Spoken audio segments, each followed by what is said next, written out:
Thank you, Deputy Speaker. Well, yet again, we're getting up in this place to debate another cynical attempt by those opposite to undermine Australia's transition to renewable energy. Every week, they come in here with a new attempt to try and delay and derail the nation's switch to renewable energy. Recently, we had the member for Hughes bring a motion blaming potential energy blackouts on renewable energy. Then we had the member for Grey in another motion scandalously implying that renewable energy is a security risk to Australia. And this is even before we get into the long list of motions in regards to nuclear energy. Nuclear energy, they're in power for 10 years, but only talking about it now that they're in opposition. This is because, Deputy Speaker, those opposite have a deep-rooted opposition to renewable energy. And this is yet another attempt to undermine what Australians voted for. It's disheartening, Deputy Speaker, to witness a continual effort by the opposition to cast doubt on the very solutions that will lead us to a sustainable and more prosperous future. It's disheartening because, in the face of overwhelming scientific evidence and global consensus on the need for sustainable practices, the opposition continues to prioritise short-term political gain over the long-term well-being of our planet, our country and its citizens. I mean, all of a sudden, in opposition to more renewable energy, all of a sudden the Leader of the Opposition cares about whales. Instead of working with communities to overcome challenges, they will come in here and peddle conspiracy theories over backing proven technologies to combat climate change.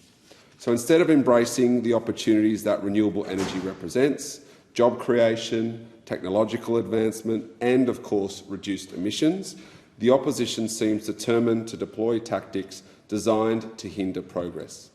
And at a time when the world is transitioning to cleaner and more sustainable energy sources, the opposition's stance is to cling on to outdated technology that no longer serves the interests of our nation. In an era where the global community is grappling with the profound challenges posed by climate change, where we are all struggling with rising fossil fuel energy costs and pressure on household budgets, it's disconcerting to see the Liberals day in, day out oppose renewable energy. Not only are those opposite trying to undermine the important steps by this government, but they are actively trying to stop regional communities from receiving the benefits that clean energy can bring to them. Renewable energy projects not only represent a monumental shift towards a cleaner and more sustainable energy, but also create invaluable opportunities for increased work in regional communities. Renewable energy is good for the environment and it's good for jobs, Deputy Speaker. And the more jobs we have, the more prosperous our nation is. Renewable energy zones and their associated infrastructure represent an opportunity to supercharge jobs in our regions. And done right, and with the appropriate amount of community consultation, these investments will create well-paid jobs.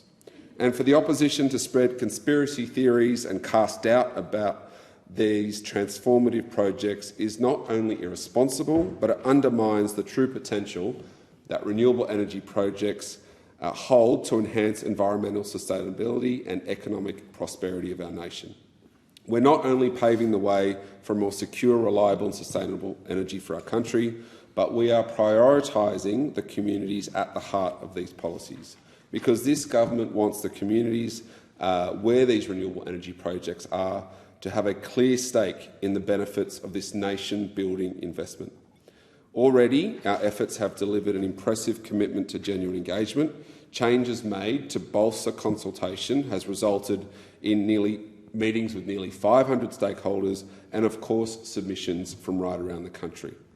And our commitment to engage with communities is in stark contrast to the fear-mongering tactics employed by those opposite, who seem more interested in running scare campaigns about renewable energy than engaging constructively with the community. The government is actively partnering with states, territories and the transmission network service providers to enhance planning and community engagement and community outcomes for these new renewable energy projects, as we should. Because, Deputy Speaker, the switch to renewable energy is crucial for our nation, it's crucial for the environment and it's crucial for our economy. And I thank the member for